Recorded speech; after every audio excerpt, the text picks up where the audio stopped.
اللہ تعالیٰ نے حضرت آدم علیہ السلام کو مکمل علم دیا۔ جیسے ہی ان میں روح پھونکی تو سارے فرشتوں نے سجدہ کیا سوائے ابلیس نے۔ اس نے اللہ تعالیٰ کی نافرمانی کی اور سجدے سے انکار کر دیا۔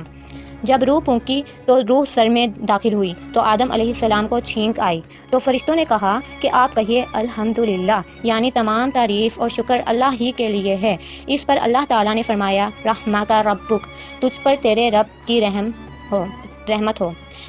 اب روح آنکھوں میں داخل ہوئی تو آدم علیہ السلام جنت کے پھل دیکھنے لگے، چاروں طرف دیکھنے لگے۔ جب روح پیٹ میں گئی تو انہیں بھوک محسوس ہوئی۔ جب پیروں میں روح گئی تو انہوں نے چلنے کی کوشش کی۔ اس پر اللہ تعالیٰ نے قرآن میں فرمایا انسان جلد باز ہے۔ پھر اللہ تعالیٰ نے ان کی پیٹھ پر ہاتھ پھیرا تو قیامت تک جتنے بھی انسان پیدا ہونے والے ہیں سب کی روحیں نکل آئیں۔ اللہ نے سب سے کہا کہ کیا میں تمہارا رب نہیں؟ سب نے کہا کہ آپ ہمارے رب ہیں۔ سب نے صرف ایک اللہ کی عبادت کا وعدہ کیا، اسے وعدہ الاست کہا جاتا ہے۔ ابھی عالم ارواح میں سب کی روحیں موجود ہیں جو قیامت تک پیدا ہوں گی۔ آدم علیہ السلام کو پیدا کر کے ان سے کہا کہ جا کر فرشتوں کو سلام کرو۔ انہوں نے فرشتوں سے السلام علیکم یعنی سلامتی ہو آپ سب پر کہا۔ اس کے بدلے میں فرشتوں نے کہا وعلیکم السلام ورحمۃ اللہ، یعنی آپ پر بھی سلامتی ہو اور اللہ کی رحمت ہو۔ اس پر اللہ تعالیٰ نے آدم علیہ السلام سے کہا یہ تمہاری اولاد کو ایک دوسرے کے لیے تحفہ اور ہدیہ ہے۔ اب اللہ نے فرشتوں کے سامنے دنیا کی کچھ چیزیں پیش کی اور ان کے نام پوچھے۔ فرشتے نہیں جانتے تھے۔ انہوں نے کہا اے اللہ ہمیں علم نہیں، ہمیں تو صرف اتنا ہی پتہ ہے جتنا علم آپ نے ہمیں دیا۔ پھر انہی چیزوں کے نام آدم علیہ السلام سے پوچھے تو انہوں نے سب کے نام بتا دیے۔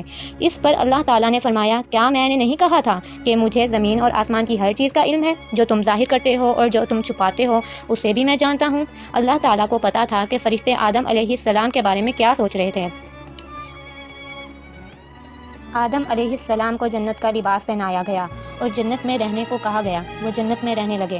ادھر ابلیس، جب اللہ نے سب کو آدم علیہ السلام کو سجدے کا حکم دیا تو ابلیس نے سجدہ نہیں کیا۔ ابلیس ایک نیک اور بزرگ جن تھا، اس نے کبھی اللہ کی نافرمانی نہیں کی تھی، بہت عبادت گزار تھا، اس لیے بلند مرتبے پر آ کر فرشتوں میں شامل تھا۔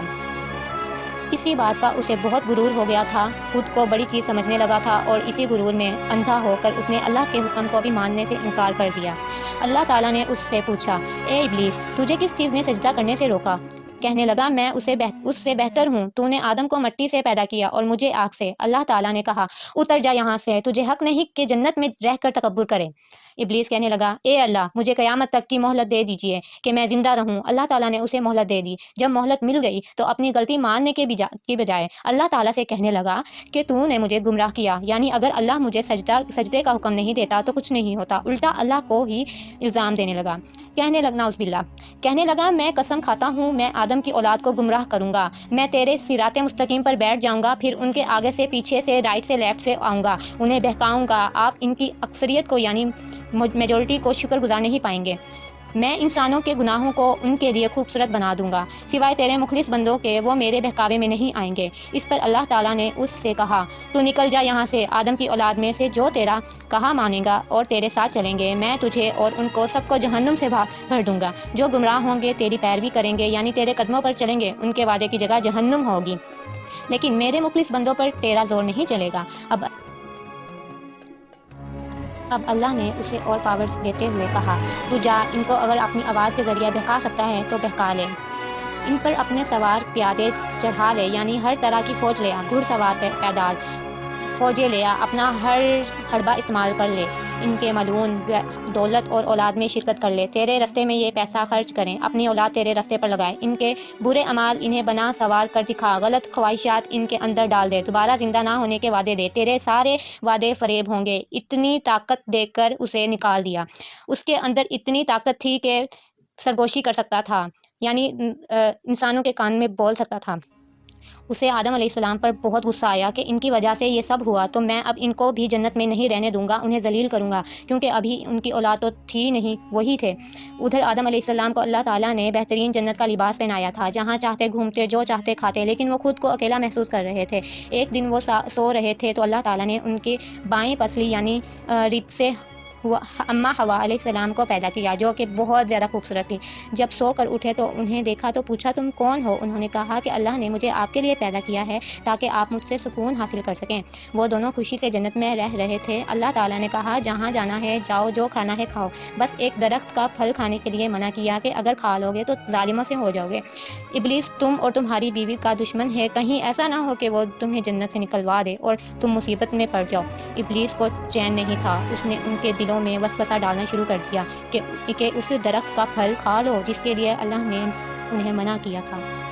کہا کہ تم کھا لو گے تو ہمیشہ ہمیشہ کے لیے جنت میں رہ پاؤ گے فرشتوں کی طرح۔ ایک دن دونوں اس کے وسوسے میں آ گئے اور وہ پھل توڑ کر کھا لیا۔ جیسے ہی انہوں نے پھل کھایا تو سب سے پہلے ان کے کپڑے اتر گئے۔ وہ دونوں شرم سے ادھر ادھر بھاگنے لگے، جنت کے درختوں کے پتے خود پر چپکانے لگے۔ انہیں احساس ہو گیا تھا کہ ہم سے اللہ کی نافرمانی ہوئی ہے۔ اب اللہ تعالیٰ نے آواز دی، کیا میں نے تمہیں منع نہیں کیا تھا؟ کیا نہیں بتایا تھا کہ شیطان تمہارا کھلا دشمن ہے؟ آدم علیہ السلام بہت زیادہ شرمندہ ہوئے۔ اب اللہ نے انہیں جنت سے اتر جانے کا حکم دیا اور کہا تم ایک دوسرے کے دشمن ہوگے، انسان اور شیطان۔ تمہیں ایک وقت تک دنیا میں رہنا ہوگا اور فائدہ اٹھانے ہوں گے، وہیں زندگی بسر کرو گے، وہیں مرو گے اور وہیں سے اٹھائے جاؤ گے۔ جب تم کو میری ہدایت پہنچے تو جو اس کو مانے گا اس کو قیامت کے دن نہ کوئی غم ہوگا نہ کوئی ڈر ہوگا جہنم کا، لیکن جو نہیں مانے گا، ہدایت کو جھٹلائے گا، وہ سب آگ میں جائیں گے اور اسی میں رہیں گے۔ کہا جاتا ہے کہ آدم علیہ السلام کو ہند میں اور حوا علیہ السلام کو جدہ میں اتارا۔ اللہ عالم، اس کی الگ الگ روایات ملتی ہیں۔ وہ بہت شرمندہ تھے، اپنی غلطی پر توبہ کی تو اللہ نے انہیں کچھ کلمات سکھائے جس کو انہوں نے جب پڑھا تو اللہ نے انہیں معاف کر دیا اور عرفات کے میدان میں وہ ملے۔ یہ روایت بھی شور نہیں، اللہ عالم۔ پھر دنیا شروع ہوئی۔ وہ کلمات تھے، ربنا ظلمنا انفسنا۔ حوا علیہ السلام نے 20 ولادت میں 40 بچوں کو پیدا کیا۔ انہی سے دنیا آگے بڑھی اور ہر بار جڑوا بچے پیدا ہوتے تھے، ایک لڑکا ایک لڑکی جو ایک ساتھ پیدا ہوتے تھے ان کی شادی نہیں ہو سکتی تھی، جو الگ الگ پیدا ہوتے تھے ان کی شادی ہو سکتی تھی۔ آدم علیہ السلام نے اپنی اولاد کو وہ سب سکھایا جو اللہ نے انہیں سکھایا تھا۔ سب ایک اللہ کی عبادت کرتے تھے، کھیتی کرتے اور جانوروں کو پالتے۔ اسی پر اللہ نے قرآن میں کہا، اے لوگو اپنے رب سے ڈرو جس نے تم کو ایک ہی جان سے پیدا کیا۔ آدم علیہ السلام کے بیٹوں میں سے 2 بیٹے تھے، قابیل اور حابیل۔ قابیل کے ساتھ جو بیٹی پیدا ہوئی تھی وہ بہت خوبصورت تھی، لیکن حابیل کے ساتھ جو بیٹی پیدا ہوئی تھی وہ بہت خوبصورت نہیں تھی۔ قابیل نے آدم علیہ السلام سے کہا کہ وہ اپنی جڑوا بہن سے شادی کرے گا۔ آدم علیہ السلام نے منع کر دیا کیونکہ اللہ نے اس کی اجازت نہیں دی تھی۔ قابیل اپنی فطرت میں بھی بہت سخت تھا، وہ کھیتی کرتا تھا، ادھر حابیل بہت نرم تھا، وہ بکریاں سنبھالتے تھے۔ آدم علیہ السلام نے کہا تم دونوں اپنی قربانی اللہ کے سامنے پیش کرو، جس کی قربانی اللہ تعالیٰ قبول کر لیں گے وہ صحیح ہوگا۔ اس زمانے میں جب اللہ کے لیے قربانی پیش کی جاتی تو ایک آگ آتی، جس کی قربانی وہ آگ کھا لیتی اس کی قربانی قبول ہو جاتی۔ حابیل نے سب سے اچھا جانور قربانی کے لیے دیا اور قابیل نے سب سے ردی فصل کا حصہ۔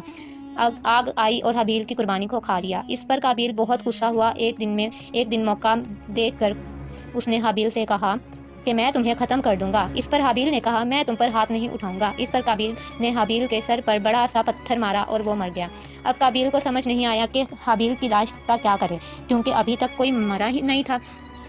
اللہ تعالیٰ نے جو 2 کووں کو بھیجا، انہوں نے بھی ایسا ہی لڑائی کی اور ایک نے دوسرے کو مار ڈالا۔ پھر پہلے نے گڑھا کھودا اور اسے دفنا دیا۔ اسے قابیل نے بھی ایسا ہی کیا اور جس سے شادی کرنا چاہتا تھا اسے لے کر آدم علیہ السلام سے بہت دور نکل گیا اور بس گیا۔ آدم علیہ السلام کے ساتھ جتنے لوگ تھے جو شیطان کے بہکاوے میں آتے گئے وہ قابیل سے ملتے گئے۔ آدم علیہ السلام کو جب حابیل کے قتل کے بارے میں پتہ چلا تو بہت تکلیف ہوئی۔ اللہ تعالیٰ نے شیث علیہ السلام کو ان کے بعد نبی بنایا جو ان کے ہی بیٹے تھے۔ آدم علیہ السلام نے شیث علیہ السلام کو سارا علم سکھایا۔ اللہ نے 104 صحیفے اتارے، اس میں سے 50 شیث علیہ السلام کو دیے۔ جب آدم علیہ السلام 960 سال کے ہو گئے تھے تو بچوں سے کہا مجھے جنت کے پھل کھانے کی خواہش ہو رہی ہے۔ سارے بچے ادھر ادھر پھیل گئے۔ پھل ڈھونڈنے کے لیے راستے میں ان کو موت کے فرشتے ملے جو انسانی شکل میں تھے۔ انہوں نے کہا کہ واپس جاؤ، ان کی موت کا وقت قریب ہے۔ آدم علیہ السلام نے اپنے 40 سال داؤد علیہ السلام کو دے دیے تھے، ورنہ ان کی عمر 1000 تھی۔ فرشتوں نے روح قبض کی، غسل دیا، خوشبو لگائی اور دفنایا۔ ان کی موت کا ایک سال بعد ہی حوا علیہ السلام کا بھی انتقال ہو گیا۔